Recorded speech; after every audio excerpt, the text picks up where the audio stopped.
सुभाष ये अतुल सुभाष अतुल सुभाष अतुल सुभाष अतुल अतुल अतुल अतुल ये अतुल अतुल ये अतुल अतुल सुभाष।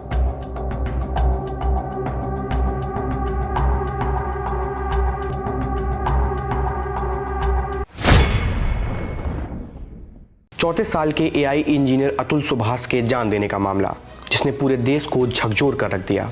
देश भर में प्रदर्शन हो रहे हैं। आरोप है कि अतुल सुभाष की पत्नी निकिता सिंघानिया उन्हें प्रताड़ित करती थी। पत्नी निकिता ने उन पर हत्या, दहेज, उत्पीड़न संबंधी 9 केस लगा रखे थे। कथित तौर पर अतुल से 3 करोड़ रुपए के गुजारे भत्ते की डिमांड की गई थी। आखिरकार अतुल हार गए। उन्होंने 80 मिनट का वीडियो रिकॉर्ड किया, उसे सोशल मीडिया पर पब्लिश किया, 24 पन्नों का एक सुसाइड नोट भी लिखा और अपनी जान दे दी। अतुल ने कहा कि यह डिमांड पूरी करना उनके लिए संभव नहीं था। अब एल्यूमिनी को लेकर कुछ अपडेट्स देश की सुप्रीम अदालत से आए हैं। उसे पहले जान लेते हैं कि एल्यूमिनी होती क्या है।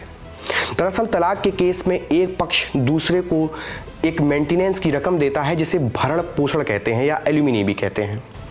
अब इस मेंटेनेंस में भी एक पेच है। दरअसल तलाक के केस में केस के दौरान दिए जाने वाले मेंटेनेंस को अंतरिम मेंटेनेंस कहते हैं। तलाक के बाद दिए जाने वाले मेंटेनेंस को परमानेंट मेंटेनेंस या फिर एल्यूमिनी कहते हैं। लेकिन सोचने वाली बात यह है कि क्या किसी कंगाल व्यक्ति को भी अपनी पत्नी को तलाक के बाद भरण पोषण की रकम देनी होगी? क्या यह जरूरी है? सुप्रीम कोर्ट में 11 दिसंबर को जस्टिस विक्रम नाथ और जस्टिस वी प्रसन्ना की एक बेंच भरण पोषण के एक मामले में अपना फैसला सुना रही थी। केस था प्रवीण कुमार बनाम अंजू जैन का।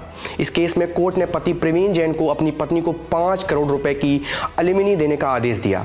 इसके साथ ही कोर्ट ने अपने फैसले में 8 पॉइंट्स भी बताए और देश की निचली अदालतों से आग्रह किया वे भी भरण पोषण के मामलों में इन पॉइंट्स का ध्यान रखेंगी। क्या है ये 8 पॉइंट्स? पहला, दोनों पक्षों की सामाजिक और वित्तीय स्थिति का ध्यान रखा जाएगा। दूसरा, पत्नी और आश्रित बच्चों की उचित जरूरतों का भी ध्यान रखा जाएगा। तीसरा, दोनों पक्षों की व्यक्तिगत योग्यताएं और रोजगार की स्थिति को भी ध्यान में रखना होगा। चौथा, आवेदक के स्वामित्व वाली स्वतंत्र आय या संपत्ति अर्थात पत्नी की आय का आकलन भी किया जाना चाहिए, यह भी सुप्रीम कोर्ट ने कहा है। पांचवा, वैवाहिक घर में पत्नी द्वारा भोगा जाने वाला जीवन स्तर यानी कि किस तरह से वो जी रही है, इसको भी ध्यान में रखना होगा। छठा, पारिवारिक जिम्मेदारियों के लिए किए गए रोजगार का त्याग भी ध्यान में रखना होगा। सातवां, गैर कामकाजी पत्नी के लिए उचित मुकदमेबाजी की लागत भी देनी होगी। आठवां और आखिरी, पति की वित्तीय क्षमता, उसकी आय, भरण पोषण की जिम्मेदारियां और देनदारियों का भी ध्यान रखना होगा।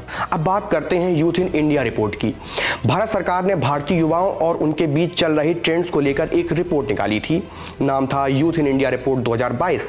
क्या था इस रिपोर्ट में?